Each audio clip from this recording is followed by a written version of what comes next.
The only tarot spread you'll ever need? Well, maybe not the only one, or maybe need isn't quite the right word. Like, how many tarot decks does a person need?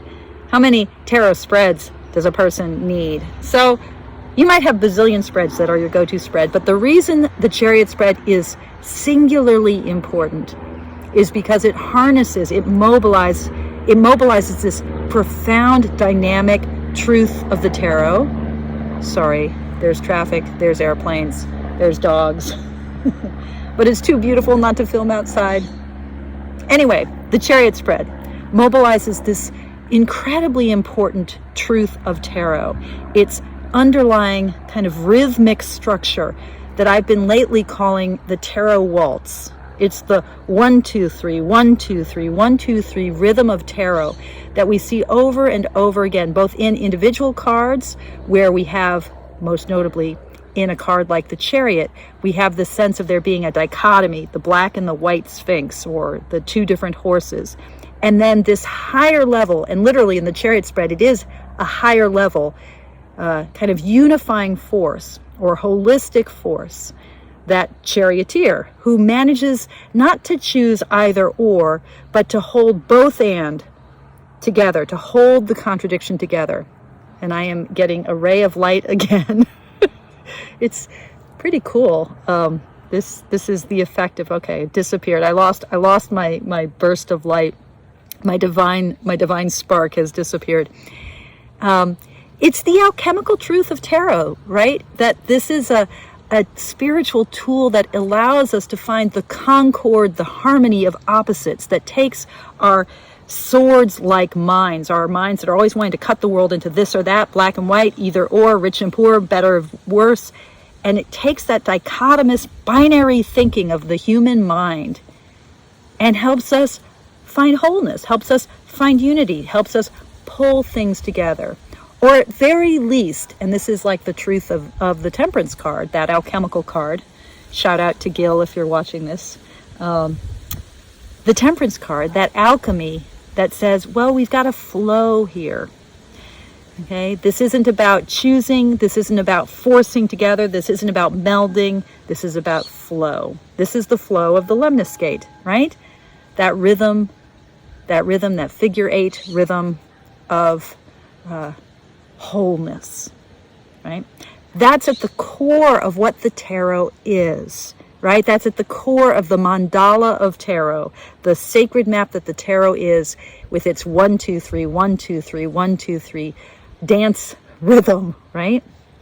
So that's what is harnessed in the Chariot spread. And that's why it's really the only spread you'll ever need. And in many ways, when I do a 7-card spread or a 5-card spread or a 6-card spread, I'm actually just pulling together mini Chariot spreads into a broader sense of unity. Okay. So I'm going to show you the Chariot spread in 2 versions. One is the version of the spread that I introduced in my first book, Mindful Tarot. And that's where we start with 1 card, okay? And then we pick 2 cards after it. So it's always a 3-card spread. We start with 1 card, then we pick 2 cards after it that help us see the different sides, the light and dark, the good and bad, the left and right, the 2 parts of that 1 card. And we calibrate, we harmonize between those 2 cards. We find the alchemical connection between them. Now, I am going to be using today the fabulous Tarot of Mystical Moments, Katrine Waldstein's deck. I've had the German version of this deck for a long time. When it first came out, I loved her Oracle of Mystical Moments, and I couldn't find an American copy or an English copy of the deck, so I bought it in German and thought, oh, well, she's German, so this must be the original or something. I don't think it was, because I think it was simultaneously published in German and in English. Anyway, didn't ever really read with it because I didn't like the cardstock. But recently, a friend of mine has fallen deeply in love with this deck, and I was playing with her copy of it, her English copy of it, and I convinced myself that the cardstock was thinner and more flexy and more luscious in the English version. So I bought the English version, and you know what? Pretty much the same cardstock, although maybe this is flexier. Maybe. So, okay, that was a lot of words. Sorry. I'm excited. Tarot of Mystical Moments and the Chariot Spread. And my question today, I'm really trying to explore the energy of my card of the month, which is, that's right, the Queen of Swords. So I'm going to do a Significator reading as a Chariot Spread. And Significator readings are often, they are basically chariot readings. Now, in a Significator reading, what I do is I designate one card as my significator. And it might be a card that represents me, or it might represent my querent, or it might be a card that, for other reasons, is charged with meaning or significance that I want to explore. So it's a great, Significator readings are a great way to look at, say, cards of the month. That's what my Significator summer is all about. So I'm shuffling the deck. And this is a hard deck to shuffle. That's part of the cardstock is really thick and stiff and sharp on the edges. US Games, you're usually so smart about these things. And do we really need everything to be gilded? I don't think so. Okay. So I am going to be just sort of, my inquiry is sort of, what do I need to know about the Queen of Swords? And I'm going to look for her in this deck. So effectively, this is a Chariot Spread where I'm choosing one card to begin with. In this case, it's my Significator, so it's not random. And now I'm going to be selecting the card above it and the card below it. So I'm creating a Significator reading that's a Chariot Spread. Does that make sense? Hopefully it does. So I'm just going to turn the deck over one card at a time until I find my chariots, my charioteer, my significator. And then I'm going to, once I find her, the Queen of Swords, I'm going to pick the card that was immediately before her in the deck and the card that is immediately after her. Okay, I found her. Now, by the way, if you're doing a significator reading and you get all the way down to the bottom of the deck before you've, like if your significator's on the bottom of the deck, then you just pick the card right before her and the card that was the very first card in the deck. So you sort of flip over and start again. Does that make sense? Okay.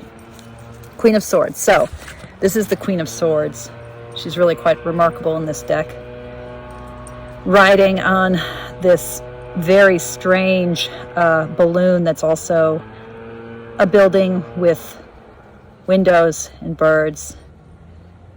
And she's peering into the cosmos. So the card that was before her was the Five of Pentacles. And the card that was after her was the Four of Wands. So I'm going to read this. This is my Chariot Spread, right? So I am understanding the significance of this card in terms of the relationship between these two.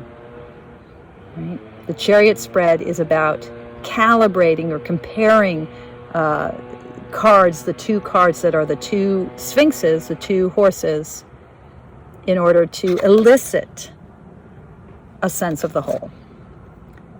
So, the Queen of Swords, how is she, right? Sorry. Noisy. It's so beautiful outside. I can't help but want to read outside, but it's freaking noisy. And I hope that's not just too aggravating. So the balancing act of finding my way home in a world that feels bereft. So the Queen of Swords is about making my home in the midst of grief. Yeah, that pretty much lands. Okay. Now, the second way of doing a Chariot Spread, and I could have done this not as a significator reading. I could have just pulled one card, right? And then seen what two cards, pulled another two cards as two sides of it. But the way that I mostly do just a flat out Chariot Spread is to pick two cards to begin with. So the two cards come first, not second. And I'm going to do that right now. And again, I'm sort of wondering what I need to know today, really, what I need to know today. Maybe something about grief, given the Queen of Swords theme and the Five of Pentacles that came up. Okay, so what do I need to know about What do I need to know about grief?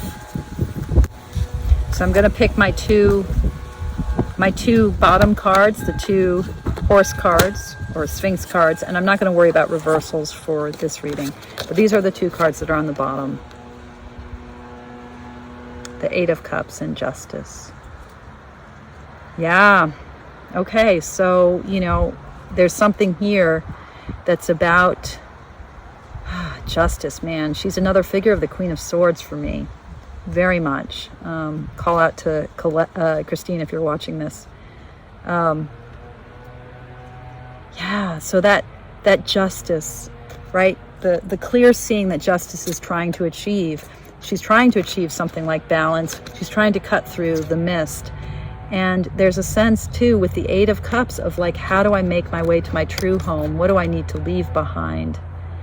Right? How do I cross the deep waters? How do I move on? So that this card, the Eight of Cups, has a sense of grief in it, I think, but also a sense of hope. There is something that's being left behind and something that's being moved toward, and a possibility. But there is a renunciation that happens. And the eights are all about renunciation, I think. Very much a kind of a letting go, the eights in tarot. And so the clear seeing of justice's capacity to live with the consequences of one's actions, right? To find a way toward not objectivity like impartiality, but objectivity like this is what it is. It is what it is, people. So how do I hold these two together? My third card, my charioteer card in this is going to help me see the unity between those two and to have a kind of deeper or wider or more holistic understanding of the issue. And here's my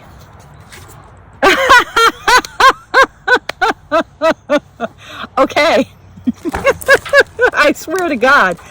I just dropped all my cards on the floor, on the ground. Okay, there you have it, folks. This is who she is. So we've gotten two Significator readings for the price of one. The Chariot Spread. It is, in truth, the only spread you'll ever need. You could just do nothing but read Chariot Spreads for the rest of your life, and your life would be richer for it. Okay, thanks all for watching. Thanks for your practice. You can't really make this shit up, can you?